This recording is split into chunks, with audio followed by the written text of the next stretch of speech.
ating output ngayong araw na ito. Sige, sisimulan ko na. Ito ulit. Saan nga nalayo ako na lang yan na. Play na na. Okay, magandang araw sa ating lahat. Ito ang aking output sa araw na ito. Ang unang gagawin natin ngayon ay gagawa tayo ng website. At nakalagda ang aking mga output sa aking website. unang yugto. Pupunta tayo sa search natin ang Google site.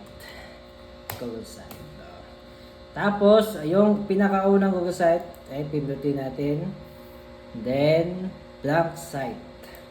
Pindutin natin yung blank site dahil gagawa tayo ng ating pamagat sa ating paksa. Sa ating paksa nga.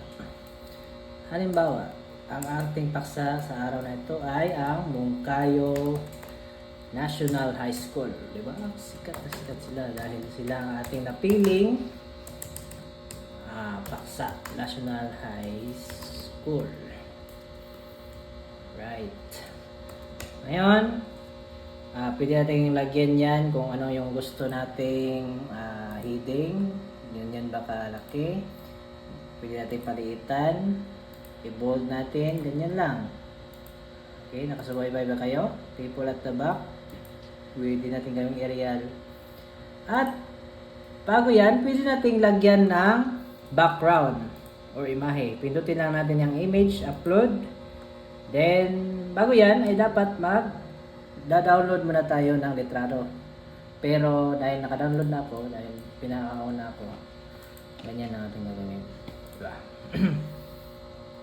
Tapos, dito sa ibabang bahagi ay pwede tayo maglalagay ng dahil ito ay hindi nakatugma ay pwede natin i-drag ito ng konti. Yan.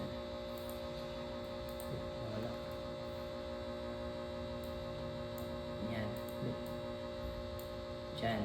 So, dyan siya ilalagay. Tapos sa ibabang bahagi ay pwede nating lagyan ng add footer. At dito na tayo lalagay. Okay, sa ibabang bahagi ay maglalagay tayo ng tingin dito sa itong side, content blocks. Pindutin natin yan at automatic na itong maglalagay ng another blank sheet. At click to edit. Ilagay natin ang pamagat. Dahil mayroon tayong YouTube account, lalagay natin ang ating YouTube. Tapos pindutin natin yung plus YouTube. Then dapat may signal kayo para ilalagay natin ang ating YouTube account. Yan. Ganyan. Okay. At mag-add naman tayo ng dalawang blank sheet. Ilalagay natin dito ay yung sasagutan ng mga bata. Okay, dahil dito sa ating pangalawang bahagi ay maglalagay tayo ng mga sheets or sasagutan ng mga bata. Paano ba ito? Madali lang yan. Ganito lang. Una ay mag-add tayo ng blank sheet. Then, punta tayo sa Google Forms. Google Forms. Search natin sa Google Forms. Ganyan. Tapos Google Site, Forms, Sign In. Hindi na tayo mag-add ng blank form dahil mamimili lang tayo sa mga format. Ito. Dahil gusto natin ng mga mayroong mga multiple choices, lalagay natin ito ang mga tanong. Kunwari, ito natin ilalagay ang ating pamagat sa mga tanong. Kunwari,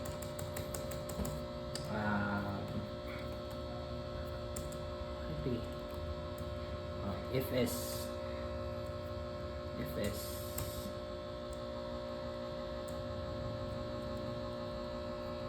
Yan. Ay, si katawa ko. Malangay ito ba? Lubig ko. Then, pwede natin i-edit itong mga tanong. Lagyan natin dito kung shirt size. Tapos dito lang sila mamimili. Then, pagkatapos ay publish na natin. Anyone with the link, then publish. Then, kunin natin ay yung link niya, i-copy natin. Then, balik tayo doon sa Google site. Then, add. Dito sa dulo, mayroong forms dito. Dito natin ilalagay yung tanong or mga tanong para sa mga bata. Ito yung FS na nilagay natin at lalagyan natin yan ng button para i-click lang ng mga bata para madali lang sa kanila. Yes. Then dito yung link, insert natin yan para pag i-click lang nila diretso na yan. Okay, pagkatapos ay maglalagay tayo ng mga masunod dito, docs, yung mga libro. Kunwari ito, lalagay natin, insert natin dito. Okay, share yan, kasi ito pwede natin itong i-delete. Delete na yan yung docs na wala. Dito natin lalagay yung docs. Ganyan.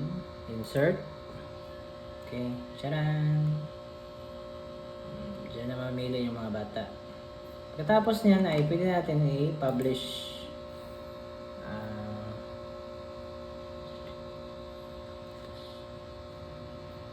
Okay, dito natin ilalagay ang pamagat sa ating ginawang website. Halimbawa, tutorial website.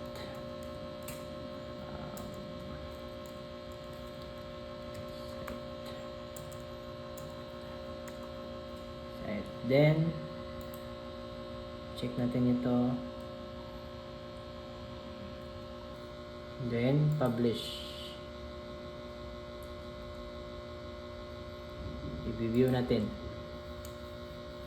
Ito na ang ating final output sa ating tutorial website. Okay, yan. Click natin ito. Click natin. Press. Ito na sila sasagot kung ano ang kanilang shirt size. Submit nila. Then, babalik naman tayo dun sa tapos ngayon ay kukunin natin yung link nito at isi-save natin sa ating Google Drive.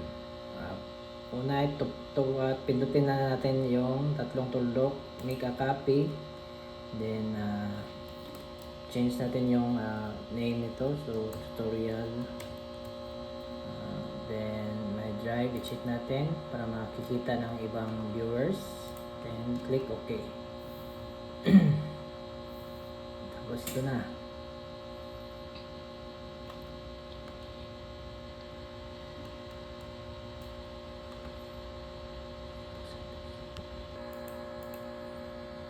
Okay, para makita natin yung link nito ay pupunta tayo sa ating Google Drive. And sign in. Automatic na itong pupunta sa ating Google Drive. Pupunta sa home. Then, ito, tutorial. Open natin. Pwede na natin itong i-send sa ating